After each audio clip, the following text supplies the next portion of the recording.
तेरा कर्म ही तेरा कल होगा, तेरा कर्म नहीं विश्वफल होगा। तेरा कर्म ही तेरा कल होगा, तेरा कर्म नहीं विश्वफल होगा। हर समस्या का हल होगा, वो आज नहीं तो कल होगा, वो आज नहीं तो कल होगा।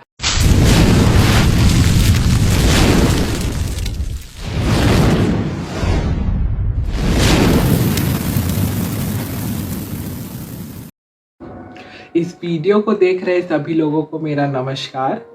मेरा नाम यश प्रसाद है। मैं झारखंड के एक छोटे से ज़िले गिरिडीह का रहने वाला हूँ। पिछले साल नीट 2025 में मुझे ऑल इंडिया रैंक 7843 हासिल हुई। मैं पिकनिक स्टडी यूट्यूब चैनल का बहुत बहुत शुक्रिया अदा करता हूँ कि उन्होंने मुझे ये मौका दिया कि मैं अपनी जर्नी आप सभी के साथ शेयर कर सकूँ। तो जहाँ तक मेरी जर्नी की बात है, मैं गिरिडीह में ही पला बड़ा हूँ। मैंने अपनी एलकेजी से लेकर के 12वीं तक की शिक्षा वहीं प्राप्त की, वहाँ के DAV public school CCL Giridih से। मेरे घर में मेरे मम्मी पापा और मेरी 2 दीदी है। मेरे पापा सीसीएल डीएवी स्कूल में ही क्लर्क के पोस्ट में थे पहले। उसके बाद प्रमोट होके एज एन असिस्टेंट ऑफिसर वो रिटायर किए। मेरी मम्मी भी कुछ समय तक किरण पब्लिक स्कूल जो कि गिरिडीह में ही है वहाँ पर संस्कृत पढ़ाती थी। और मेरी दोनों दीदी में से एक दीदी ऑलरेडी डॉक्टर है, वो एमडी पीडियाट्रिक्स कर रही हैं अभी कैलकाटा नेशनल मेडिकल कॉलेज से। और मेरी एक और दीदी आईआईटी कानपुर में अभी पीएचडी की पढ़ाई कर रही है। जहाँ तक मेरी बात है, मैं शुरू से ही एक मेधावी छात्र रहा हूँ। 10वीं की बात करूँ तो मैंने 95.6% हासिल किया था 10वीं में। वही 12वीं की बात करूँ तो 12वीं में मैंने 96.8% हासिल किया था पीसीबी के साथ। और मैंने अपने स्कूल में टॉप किया था और साथ ही साथ गिरिडीह ज़िले में भी मेरा प्रथम रैंक आया था 12th बोर्ड्स में। उसके बाद मैंने नीट की तैयारी स्टार्ट की। नीट की तैयारी असल में तो मैंने मतलब 10वीं 12वीं के साथ ही तैयारी स्टार्ट कर दी थी। लेकिन बोर्ड्स के वक्त थोड़ा मुझसे ठीक से मैनेज नहीं हो पा रहा था दोनों प्रिपरेशन। तो मैंने फिर बोर्ड्स पे ही ज़्यादा फोकस किया। नीट को मैंने सोचा कि जितना हो पा रहा है उतना करूँगा। फिर मैंने नीट 2023 सबसे पहले दिया था। तो नीट 2023 के वक्त उतनी अच्छी तैयारी नहीं थी, वो मुझे पता था। तो उस साल तो मेरा रैंक 2 लाख के अराउंड आया था। फिर मैंने सोचा कि एक बार ठीक से मन लगा कर तैयारी करते हैं। तो उसके लिए पापा ने मुझे कोटा भेजा। कोटा में मैंने एलन से अपनी तैयारी स्टार्ट की। बहुत मन लगा के तैयारी करना स्टार्ट किया। धीरे धीरे समझ आने लगा कि नीट के लिए कैसे पढ़ा जाता है, किस पैटर्न के क्वेश्चंस आते हैं। फिर धीरे धीरे वहाँ पे मार्क्स भी अच्छे आने लगे। लेकिन फिर धीरे धीरे क्या हुआ कि मार्क्स कम होने लगे क्योंकि सिलेबस बढ़ता गया, थोड़ा स्ट्रेस बढ़ता गया। लेकिन मैं कंसिस्टेंट रहा। फिर धीरे धीरे 8-10 टेस्ट तक मार्क्स कम ही थे। लेकिन फिर कंसिस्टेंसी के कारण मार्क्स बढ़ना स्टार्ट हुए। ग्रेजुअली जब फुल सिलेबस टेस्ट हमारा स्टार्ट हुआ तो उसमें मेरे 600 प्लस आना स्टार्ट हो गए थे। उसके बाद नीट 2024 का एग्ज़ाम हुआ। एग्ज़ाम भी अच्छा गया, लग रहा था कि सिलेक्शन तो हो ही जाएगा। But unfortunately due to some reasons मेरा 637 मार्क्स आया। But the cut off was 645। तो अनफॉर्चुनेटली 8 मार्क्स से मेरा कट ऑफ रह गया।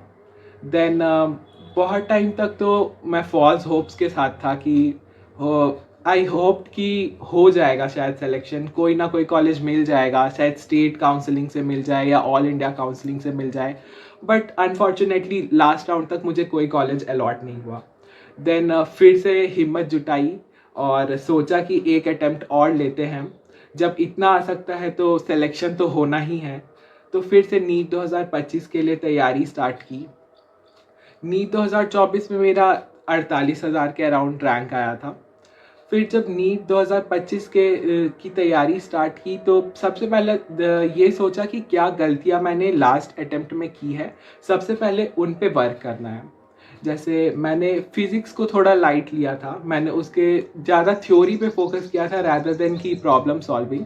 So during the preparation of NEET 2025, I focused more on problem solving, especially in physics and in physical chemistry. Then talking about कि और मैंने क्या क्या किया नीट 2025 के दौरान. मैंने ज़्यादा से ज़्यादा फोकस किया कि मैं कितना ज़्यादा रिवाइज कर पाऊँ, क्योंकि रिवीजन इज़ द की. जितना आप रिवाइज करोगे उतना आप बेटर रिकॉल कर पाओगे during that 3 hours of NEET exam. Then specially मैंने नीट 2025 के टाइम तो मैंने कोई कोचिंग नहीं ली थी. मैंने मतलब घर से ही प्रिपेयर किया था, क्योंकि ऑलरेडी मेरा प्रिपरेशन अच्छा था, बस मुझे थोड़ा सा ब्रश अप करना था सभी चीज़ों को. तो मैंने ऐसे ही कोई ऑनलाइन कोर्स ले लिया था जिसके थ्रू मैंने थोड़ा रिवीजन किया, जो वीक टॉपिक्स थे उनको रिवाइज किया, बेटर वे में उनको समझा. फिर काफ़ी बच्चों को ऐसा लगता है कि घर से प्रिपरेशन नहीं हो सकती है किसी भी कॉम्पिटिटिव एग्ज़ाम की, फॉर एग्ज़ाम्पल जैसे कि नीट. बट ऐसा नहीं है. जैसे मैंने अपने सेकेंड अटेम्प्ट के टाइम पे घर से ही प्रिपेयर किया था, वैसे ही आपको अगर घर से प्रिपेयर करना है तो आपको बस ये सेल्फ डिसिप्लिन मेंटेन करके रखना होता है, आपको कंसिस्टेंट होना होता है, आपको अपने डेली के टू डू लिस्ट बनाने होते हैं. और ऐसा नहीं है कि आप घर पे हैं तो फिर आप टाइम पास कर रहे हैं, आपको एकदम कॉम्पिटिटिव मोड में जाके अपने एग्ज़ाम की तैयारी करनी होती है. और प्लस आपको समझना होता है कि आपका टाइम कितना क्रूशियल है. आपको टाइम वेस्ट नहीं करना है, आपको टाइम को ज़्यादा से ज़्यादा यूटिलाइज़ करके स्मार्ट वर्क करके आपको सिलेक्शन पे फोकस करना है. अगर मैं अपने जूनियर्स जो अभी प्रेजेंटली एस्पिरेंट्स है फॉर द नीट एग्ज़ाम, उनको अगर थोड़ा गाइड करूँ तो सबसे पहले बायोलॉजी मोस्टली सभी लोगों का स्ट्रॉन्ग होता है जो भी नीट एस्पिरेंट्स होते हैं. तो आपको ज़्यादा से ज़्यादा बस एनसीईआरटी पे फोकस करना है, जितना हो सके उतना बार एनसीईआरटी को रिवाइज करें, सिर्फ मेन पॉइंट्स को हाईलाइट करें. वो आपको फाइनल रिवीजन जब एग्ज़ाम पास होगा उस टाइम आपको बहुत हेल्पफुल लगेगा. देन टॉकिंग अबाउट केमिस्ट्री में आपको फिजिकल केमिस्ट्री में सबसे इम्पॉर्टेंट है कि आपको सारे फार्मूलाज टिप्स पे होने चाहिए. प्लस आपको जितना हो सके प्रॉब्लम सॉल्विंग पे फोकस करना है फिजिकल केमिस्ट्री में भी. And same applies for physics also कि आपको सारे फार्मूलाज याद होने चाहिए. आप जितना हो सके उतना PYQs लगाएं. एंड जितना हो सके अपने कोचिंग या फिर जहाँ से भी आप प्रॉब्लम सॉल्व करते हैं वहाँ ज़्यादा से ज़्यादा अपने मॉड्यूल्स के क्वेश्चंस लगाएं.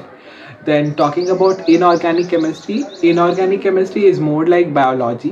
आप जितना उसे रिवाइज करेंगे वो आपको उतना याद रहेगा. Specially the exceptions, generally trend ऐसा है कि नीट में जनरली एक्सेप्शंस से ही क्वेश्चंस आते हैं, तो आप ज़्यादा से ज़्यादा एक्सेप्शंस पे फोकस करें.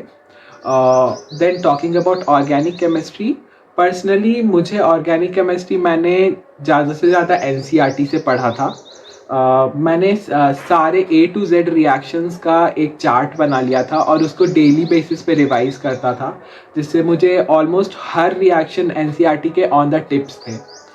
देन ओवरऑल आपको ज़्यादा से ज़्यादा अभी के टाइम में जब नीट से 2-3 मंथ बच गया है, आपको ज़्यादा से ज़्यादा फुल सिलेबस टेस्ट देने पे फोकस करना चाहिए, ज़्यादा से ज़्यादा रिवीजन करने पे फोकस करना चाहिए.